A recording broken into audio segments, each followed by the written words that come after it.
की जो ये एसओपीज हैं। जी बेटा, तो क्वेश्चन नंबर 8, 9, 10, 11 आप लोगों को मैंने होमवर्क में दिया था। अब मैं 8 का सॉल्यूशन दे रहा हूँ क्योंकि उसमें कुछ प्रॉब्लम्स हुई थी। फिर 11 की बात करेंगे। तो 13.4 DM cube vessel contains 8 gram of methane, 2.8 ग्राम मास दिया हुआ है बेटा ये। तो मासेस नोट कर लेते हैं। WCH4 यानी कि मास ऑफ मीथेन कितना है, 2.8 ग्राम्स। और W अगला क्या है, नाइट्रोजन ना। नाइट्रोजन का मास है 2.8 ग्राम मीथेन था। सर मीथेन का 8 ग्राम था। गड़बड़ हो गई। मीथेन का 8 ग्राम था, नाइट्रोजन का 2.8 था। And 12 gram xenon. जेनॉन का मास दिया हुआ है, मास ऑफ एक्स ई 12 ग्राम। ठीक है। What is the pressure of the vessel eight 0 degree Celsius? Temperature बता रहे हैं 0 डिग्री सेल्सियस। अच्छा, pressure of the vessel PT मालूम करना है। देखते हैं कैसे सॉल्व होगा ये।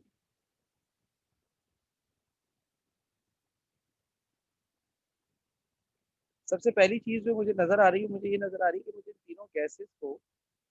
इन तीनों गैसेस के मोल्स फाइंड करने पड़ेंगे।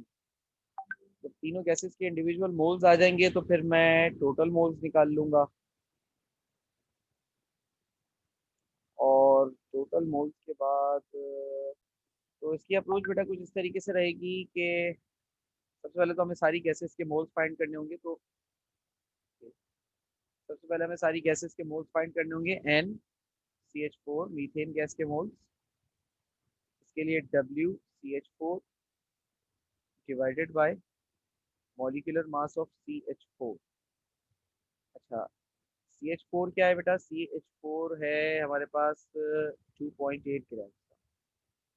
CH4 का मॉलिक्यूलर मास आप कैलकुलेट कर लीजिएगा। कार्बन का 12 होता है, हाइड्रोजन का 1 होता है, प्लस कर लोगे तो 16 हो जाएगा। सर 2.8 नहीं 8 है। यार ये 2.8 क्यों लिख रहा हूँ मैं?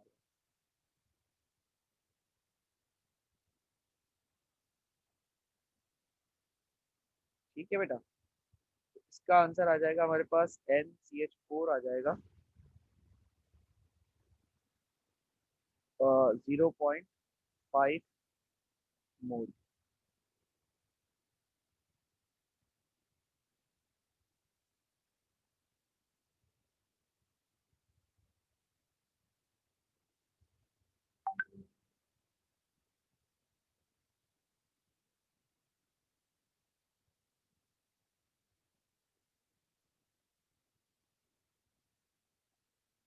ठीक है, NCH4 आ गया। अब हम निकाल लेते हैं N2। तो गिवन मास ऑफ नाइट्रोजन 2 है और molecular mass N2। Given mass of nitrogen था बेटा 2.8। अच्छा, नाइट्रोजन का मॉलिक्यूलर मास, एटॉमिक मास होता है बेटा 14। लेकिन चूंकि हमें पता है कि नाइट्रोजन एक गैस है और इसका हमेशा मॉलिक्यूलर मास लिया जाता है, तो इसलिए मैं 14 को 2 टाइम्स ले लूंगा, यानी कि 14 + 14 28 हो जाएगा। बेटा आंसर बताइएगा डिवाइड करके। 0.1 आएगा आई थिंक सो। 0.1। 0.1 मोल आ गया।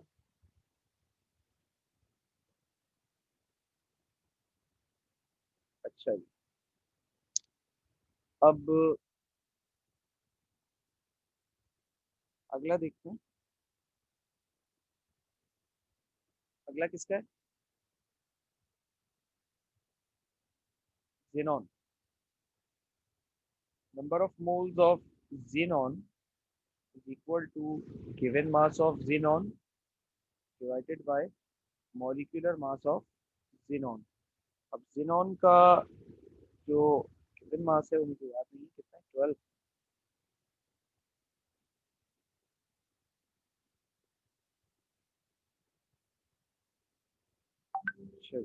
गिवन मास इसका आ गया 12 डिवाइडेड बाय xenon का मॉलिक्यूलर वेट जो होता है बेटा वो होता है 121। एटॉमिक वेट होता है, सॉरी। अच्छा, जिनॉन का अगर पीरियोडिक टेबल में आप वेट देखोगे ना, तो आपको जिनॉन का एटॉमिक मास मिलेगा, मतलब मास मिलेगा 121। अब जिनॉन भी एक गैस है, तो सर जिनॉन अगर एक गैस है तो अभी तक जितनी भी गैसेस आई हैं, आपने हर गैस में उस गैस के मास को डबल लिखवाया है क्योंकि मॉलिक्यूलर मास लिखना था। तो क्या जिनॉन के साथ ऐसा नहीं होगा? तो बेटा इसका जवाब ये है कि नहीं बेटा, जिनॉन के साथ ऐसा नहीं होगा, क्योंकि जिनॉन जो है ना वो ग्रुप 8 की गैस है, और ग्रुप 8 की गैस होने की वजह से जीनॉन जो है वो एटॉमिक फॉर्म में होती है। ग्रुप 8 में जो गैसेस हमारे पास, helium, neon, argon, krypton, xenon, radon, ये सारी की सारी गैसेस एटॉमिक फॉर्म में ही ली जाती हैं। इनका मास कभी भी मॉलिक्यूलर फॉर्म में नहीं लिया जाता, क्योंकि इन गैसेस के साथ कभी हम टू नहीं लिखते नीचे, आप देख रहे हो। जैसे मैंने ऊपर एन नाइट्रोजन के साथ N2 लिखा है, इसके साथ मैंने टू नहीं लिखा नीचे, इसका मतलब ये एटॉमिक फॉर्म में ही गैस स्टेबल होती है, तो उसको मॉलिक्यूलर फॉर्म में जाने की जरूरत ही नहीं होती। That's why.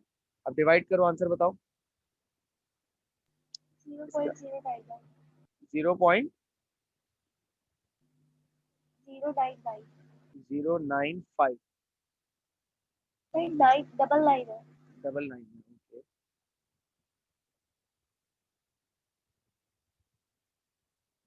नजला हो रहा है लग रहा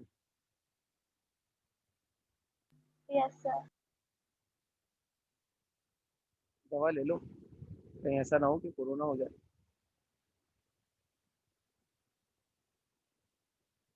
ठीक है भाई, सारी केसेस के मोल्स आ गए। अब क्या फाइंड करना है? अब हमें टोटल मोल्स फाइंड करने हैं। एन टी बराबर होगा number of moles of methane plus number of moles of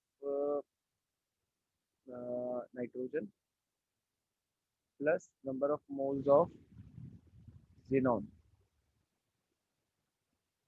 methane के मोल्स कितने आ गए बेटा? 0.5 मोल, नाइट्रोजन के 0.1, जेनॉन के 0.099। प्लस करो, आंसर बताओ। 0.699। 0.699 मोल।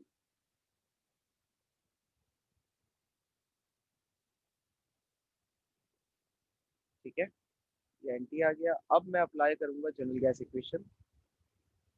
अप्लाइंग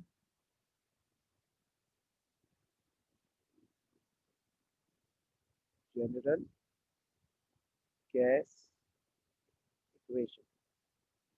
अच्छा, गौर करो तो ये deltas law of partial pressure तो इसमें कहीं अप्लाई नहीं हुआ। ऐसे बहुत से सवाल होंगे इसमें Dalton's law of partial pressure apply नहीं होता। अब चूंकि मैं number of mole total use कर रहा हूँ, तो प्रेशर क्या आएगा? Total R T divided by V. वापस चलते हैं, डाटा की तरफ रिव्यू करते हैं। हमें चाहिए होगा इसको कन्वर्ट करना, तो वो हो जाएगा 273 केल्विन। आर की वैल्यू भी चाहिए होगी, लिख लेते हैं 0.0821 एटीएम टीएम क्यू पर मोल्स केल्विन। ठीक है, वैल्यूज पुट कर लेते हैं।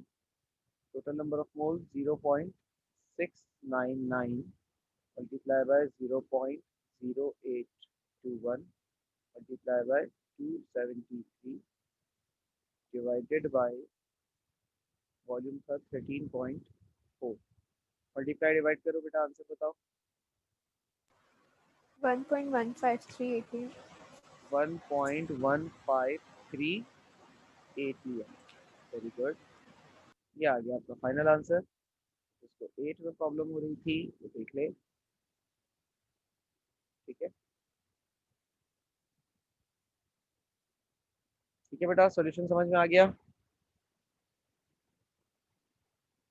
यस। अच्छा, अब 9 10 आप लोगों ने कर लिया, 11 की तरफ चलते हैं। 4 containers of equal volume are filled as follows. ठीक है, 4 कंटेनर्स रखे हैं। मैं यहाँ पे पहले गैप क्रिएट कर लूँ थोड़ा, यहीं पर इस सवाल को।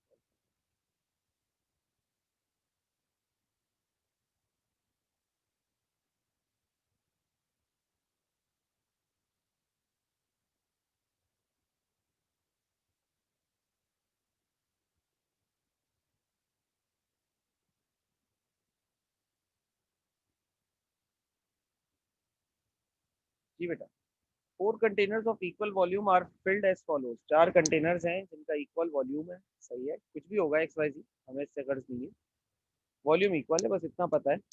वो फिल हुआ हुआ है कैसे? उस कंटेनर का टेम्परेचर है 0 डिग्री सेल्सियस और 2 ग्राम हाइड्रोजन है, ठीक है। और 273 डिग्री सेल्सियस है और 1 ग्राम हाइड्रोजन है, सही है।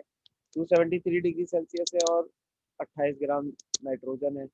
17 ग्राम मीथेन है और 273 डिग्री सेल्सियस टेम्परेचर, सही है। Which container is the greatest pressure and which is the lowest?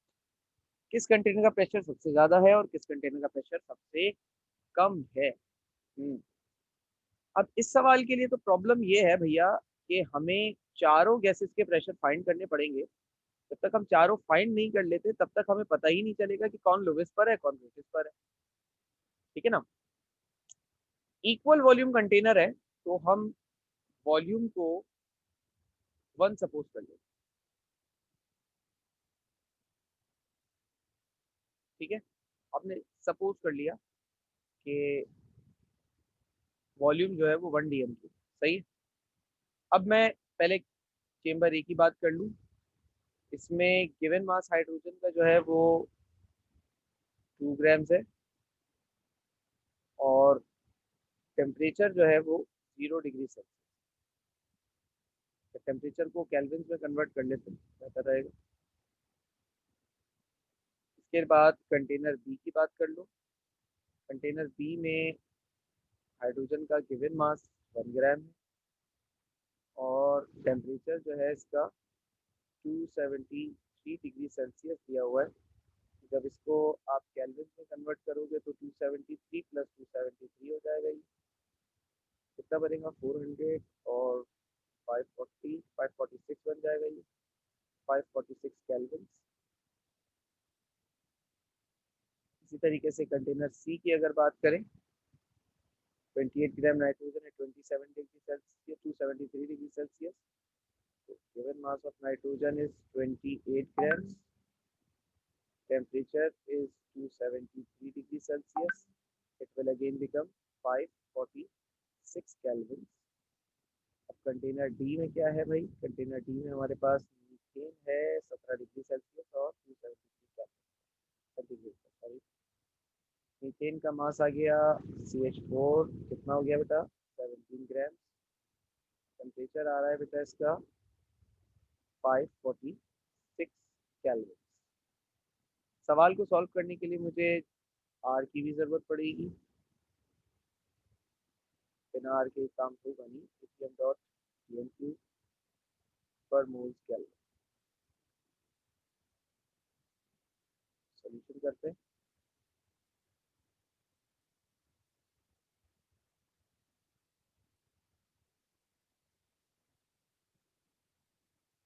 यहाँ पे मेंशन करता हूँ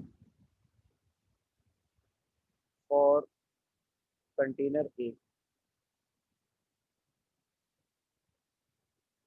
कंटेनर ए के लिए सबसे पहले तो नंबर ऑफ मोल्स फाइंड करने पड़ेंगे हाइड्रोजन के। Given mass of H2 divided by molecular mass of H2। Given mass H2 2 था, डिवाइडेड बाय 2, आंसर आ गया NH2 1 मोल। अच्छा, नंबर ऑफ मोल्स निकालने की जरूरत क्यों पेश आई? क्योंकि प्रेशर मालूम करने के लिए मैं फॉर्मूला अप्लाई करूंगा PV इक्वल टू NRT। तो मुझे प्रेशर मालूम करने के लिए मोल्स भी चाहिए होते, इसलिए मैंने यहाँ पे मोल्स को निकाला है, RT डिवाइडेड बाई V। अच्छा, नंबर ऑफ मोल्स 1 है, मल्टीप्लाई बाय 0.0821। टेम्परेचर इसका 273 था क्योंकि 0 डिग्री सेल्सियस पे था, डिवाइडेड बाय वॉल्यूम भी हमने 1 सपोज किया हुआ है। मल्टीप्लाई डिवाइड करो, आंसर बताओ।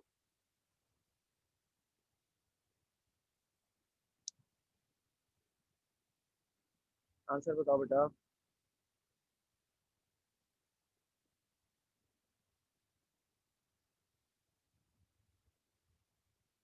कितना आ रहा है?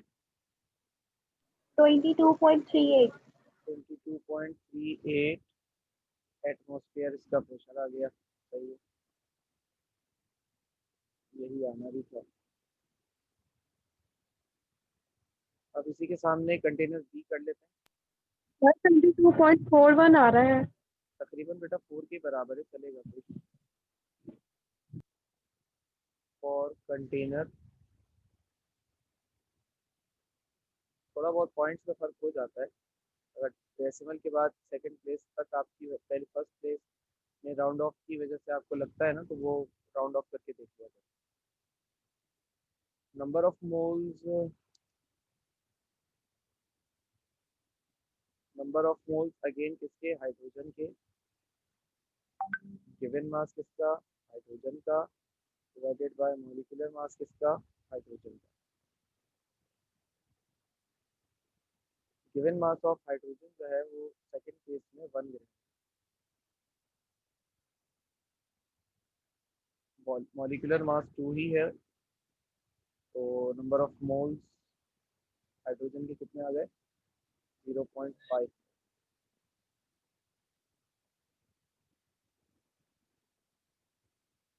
अब अगेन मैं अप्लाई करूंगा, PV is equal to NRT, P is equal to NRT upon V, और P आ जाएगा, N है 0.5 multiply by 0.0821 multiply by T है 546 डिवाइडेड बाय वॉल्यूम है 1, सपोज किया 1, मल्टीप्लाई डिवाइड करो, आंसर बताओ।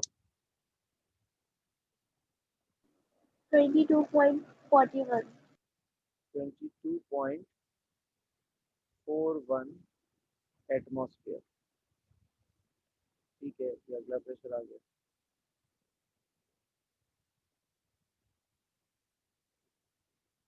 कंटेनर सी कौन सा था, नाइट्रोजन वाला।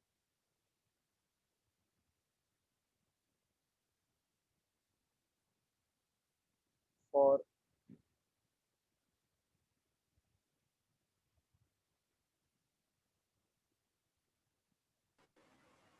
कंटेनर सी के लिए number of moles of nitrogen, given mass of nitrogen divided by molecular mass of nitrogen. Given mass nitrogen का 28, मॉलिक्यूलर मास नाइट्रोजन का 28, क्योंकि एक एटम का 14 होता है, दो एटम्स का 28 हो जाएगा। Number of moles of nitrogen आ गया आपके पास 1 मोल।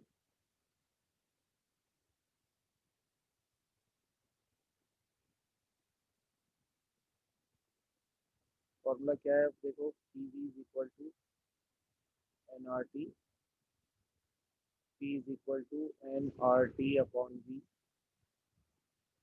P is equal to N की वैल्यू 1, R की वैल्यू 0.0821 मल्टीप्लाई बाय टेम्परेचर है 546 डिवाइडेड बाय वॉल्यूम है 1। क्या आ रहा है प्रेशर,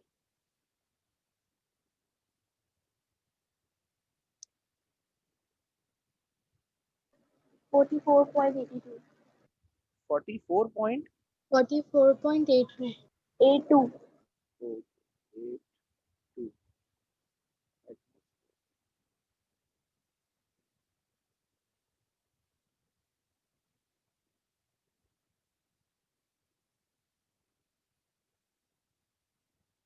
अब डी निकाल लेते हैं, container D.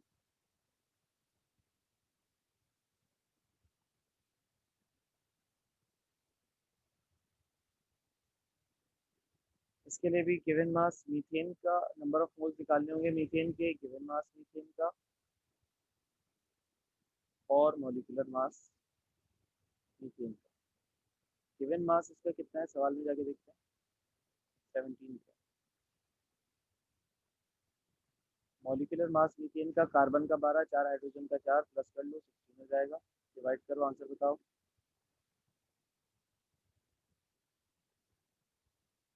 1.06. 1.06 mole.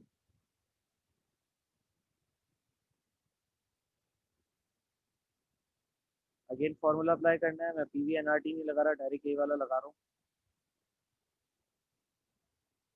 NRT P upon B is equal to P। Value put करते हैं। P is equal to 1.06 multiply by 0.0821 multiply by 546 divided by B कितना है। हाँ भाई, आंसर बताओ। 47.5। 37.5 एट 47. 47। सर 47.5।